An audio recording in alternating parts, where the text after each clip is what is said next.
Hey guys, thank you so much for joining me in another video. So I've been talking about all the upcoming bags we're going to see from this past fashion month. If you haven't watched those videos yet, I'll link them down below. But today I thought we would talk about what is actually available now, what the brands are actively promoting this month, the bags that you can get your hands on. So if you're in the market for a new bag, these are the styles that these brands want to make visible, and these are bags that are showing up in the latest issue of Vogue. So of course these brands spend a ton of money on these ad campaigns, getting these famous celebrities, models, etc. to front these campaigns. I just thought we'd talk about them today. I've done these types of videos in the past, but I thought we'd catch up for the month of October. I know it's been a very busy month. A lot of stuff has been happening. Of course, you've seen all of the epic debuts, but let's talk about some bags for now. These are the first 15 bags that were in these ad campaigns for Vogue October. So the first bag we are seeing is the Celine Soft Shopper in Triomphe Canvas. This is interesting for a couple reasons. It is the first ad we are seeing, but not only that, it is the first ad in a very, very long time. Celine has not been advertising with Vogue. They have not had their fashion shows posted on Vogue during the later end of the Eddie Slimane era. Now that Michael Ryder has taken the reins, we are seeing Celine is now back in Vogue. They of course have showed their runway collections online during the Eddie era. Long story short, and this is all alleged of course, Eddie Slimane was very good friends with Emmanuelle Alt, who was formerly the Vogue Paris editor-in-chief. There was like a whole restructuring and she was let go, and then in solidarity,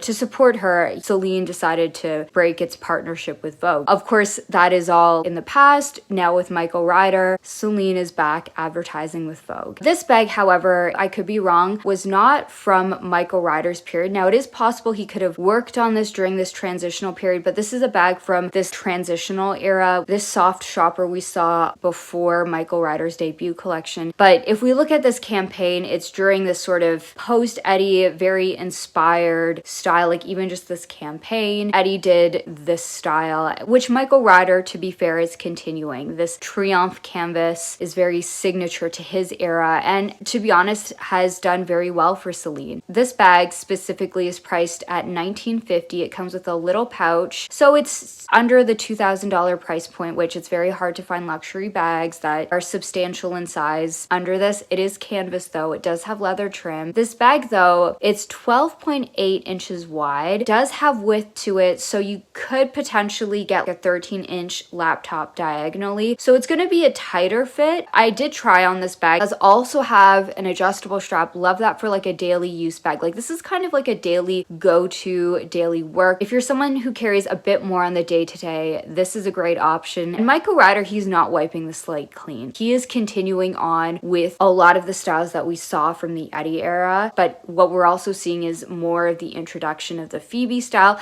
as well as Michael Ryder is putting his own spin. Like he is bringing this sense of American ease, this American sportswear style, and to me that's always actually been inherently Celine. Celine is supposed to have this kind of ease and relaxedness. We're feeling that even more with the Michael Ryder era. I feel for his era at Celine though, if you wanted to make it more his era, like add a primary color scarf or like layer some belts, like that's kind of what he's bringing. Next, let's talk about the Prada Dada bag. So this is being worn by Kendall Jenner here. It's scrunched up. It's got this like pillowy, ruched look. Of course, there are lots of brands that are doing this. I think of the Loewe Flamenco, which we're seeing on the runway still. The Row has done bags like this, even at the contemporary level. If you like this look, this is very much a style that we're still seeing in fashion. I think it's one of these bags you can bring from like day to night, like bag you can wear it on your shoulder. This one, it goes for 3,100 USD, and this is where I'm kind of like, I'm okay. It's too steep for me personally for a bag like this. It is a full leather bag though. It is listed as imported, and there's nothing wrong to me with bags that are imported, but I just feel like the markup on this bag is probably going to be quite high. Prada is one of these brands where if you go to the Prada outlet in a year, you will see a lot of these bags. You might see more of like a seasonal iteration or like a seasonal color, but you'll find a bag like this at the outlet. So this is kind of where I pause with Prada. To be fair, like it's very rare to see designer bags under the $2,500 price point. As we're seeing, we'll talk about in just a moment, some other brands are just going out of hand with their pricing and they're not even quote luxury brands that are going above this. This is like the post-pandemic reality of luxury bags.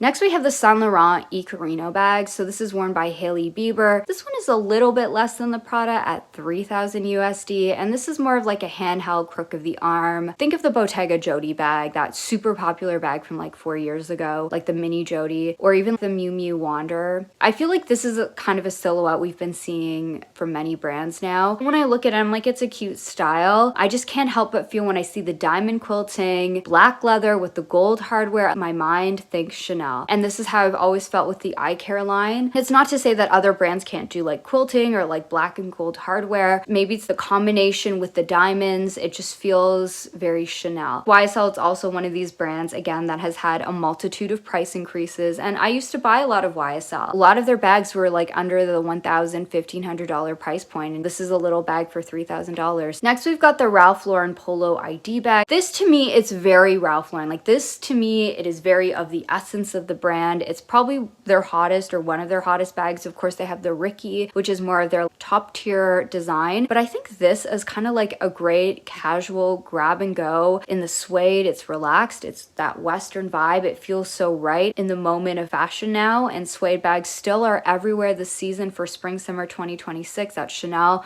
Dior, Hermes. So many of these big brands are doing suede for spring summer. So if you wanted a nice bag for the autumnal weather, this is definitely one to consider. And it is also very quintessentially Ralph Lauren. And that's kind of what I think is very important to me when I'm looking at a lot of these brands. Like I want to buy like the energy of the brand, especially when you're spending luxury price points. These bags for the most part are like under the $1,000 price point. Sometimes I think you can get them in the sale. I really like that Ralph Lauren has this. And of course, Polo is a diffusion line of Ralph Lauren. This is a bag that they've done really well and they've marketed really well. And I can see why they continue to market it season after season. Next, we've got Dolce & Gabbana. So this is not really a brand I talk so much about. Their bags really make a strong impression for me, but we've got this bag that they're promoting. So there's that. Next, we've got the Miu Miu Wander bag. So this is again one of Miu Miu's most popular styles, very in line with the Bottega Jody, also the YSL Icarino, but they've had this bag for several years now, and it's in this beautiful burgundy matelassé leather that they are known for. My issue with Miu Miu, similar with Prada, they have a cool aesthetic, but like their prices have skyrocketed. It goes for a little less than the YSL one at $29.50 though, and it does come with the strap. So there's that. And then we've got the Bottega Veneta. This is the Lauren clutch. Of course, this is a classic for the brand. Louise Trotter is the new creative director. I think this was one of her first campaigns. Correct me if I'm wrong, but this is with the actress Lauren Hutton, who famously wore this bag in American Gigolo. This is a style that also Matthieu Blazy towards the end of his tenure we saw, but I think it's just a really great, like confident but under the radar style. Like it's really like tactile but effortless. I really like this, and of course this is one of these styles you can potentially find on the pre-love market, but as we saw on the runway with Louise Trotter's debut, as we saw on the runway, they are evolving on this style. So I actually really like this bag. I think it's super chic. I'm a fan personally. And next we've got the Max Mara. This is the marine bag. So Max Mara is a brand I personally adore for their outerwear. Even I think their diffusion line have really great basics, be it the leisure, the weekend, studio. They have a few different diffusion lines, and then like their main line as well, but they have really been venturing into handbags recently. So this is the marine bag in this beautiful deep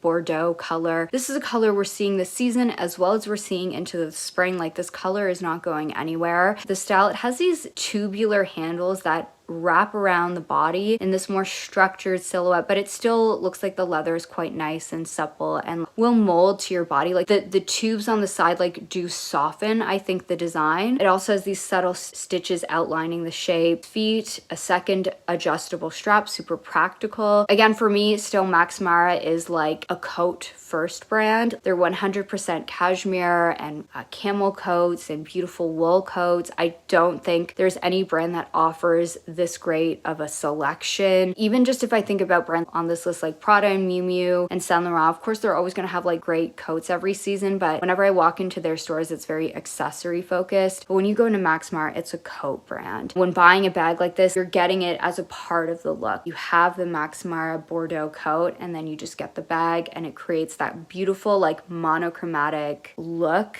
that is very Max Mara. Next we've got Michael Kors, and this style, it's this rectangular bowling bag in this mock croc. It's in this like deep dark chocolate brown, like more like a really cool brown. I really like this color a lot, and at the time of filming, I haven't found this on the website yet, but who knows, maybe it'll pop up. But yeah, it's advertised as go to michaelkors.com, and I'm just not seeing it. If you know the name, drop it in the comments, but this is one of the bags that they are promoting. Next we've got Aloe Yoga, and yes, they're doing bags right now. To be honest, I haven't really wanted to talk about this just because I just don't really have anything really that exciting to say, because this is like leisure kind of brand that is venturing into handbags at luxury price points. This Balance bucket bag, it's going for 2,000 USD. This Voyage bag, it's going for up to 3,600 USD. Like, what? And then of course they've added crystals, and I guess these bags are made in some nice factory in Italy, but you know, I'm just really not into this kind of vibe myself. Like, I understand cute yoga sets are like nice little sets for when you go to Pilates, like I get it. I see like so many moms when I drop my kids off from school like wear the like Lululemon nylon bags, maybe up to $100, whereas 3,600, yes, I know these are like leather and suede. I don't know, it's just this whole like look of health as luxury. Like on one side I get it, like wanting to show that you're into like health and wellness and all of that. I'm not gonna lie, like I found it like really refreshing going to Paris and like seeing people not just wear like athleisure, and like seeing people actually get dressed up, beautiful tailoring, and like a sense of sartorial choices in fashion. But I understand, like, you know, when I see these like moms, they just want to wear like athleisure, and I'm also like that too. Like, but I just personally, there's a limit, especially 3,600 USD, absolutely not. Next we've got the Chloe Paddington. So this is worn by Kendall. This is the reissue Paddington. Of course, it's one of these icons that has been reissued with this boho Y2K revival that we're seeing in fashion right now. So if you love that slouchy boho relaxed energy, this is definitely your bag. For me, it's not really my style. I could see a younger me like gravitating towards this in more of like an edgier way. I like the way Chloe has been working with Tish Weinstock or even like Grace Hartzell recently. I feel like there is a way to give it more of a like romantic, darker edge. I feel like that is how I would style this, but again, it's not really a style for me. And of course I love Phoebe Philo, but I don't love everything she's done, and that's okay. Ultimately, my style right now, it's just more like Celine by Phoebe and Phoebe by Phoebe. Next, we've got Zadig and Voltaire's Jack bags. This one, it's very French indie chic. It reminds me a bit of the like Fendi Peekaboo. It has the front slouch with the visible interior branding. I think about how Zadig and Voltaire had a bit of a moment in the 2010s. Like I think of when like YSL was going for more of that edgy indie aesthetic. Zadig and Voltaire was kind of like a contemporary alternative that offered that Parisian cool. It hasn't been a brand that I've been seeing that often, although I will say, when I just came back from Paris, not really like a fashion girl brand. This was a brand I saw worn heavily by a lot of locals. I wrote about this in Substack, but I was surprised by like this, how much I saw this brand alongside Pauline. Like Pauline's like the big contemporary brand that I saw a lot, and a few others. Next is the Rabanne ring bag. So this one caught my eye. It's a little bit different. I always think of like Rabanne and their Paco Rabanne. They've changed their name just to Rabanne, but I always think of the chainmail styles. But the ring bag, it's a little bit different in that it's leather, it's more structured. It kind of has this like sleek, futuristic look. These bags, they're made in Spain, they're calfskin. The small starts at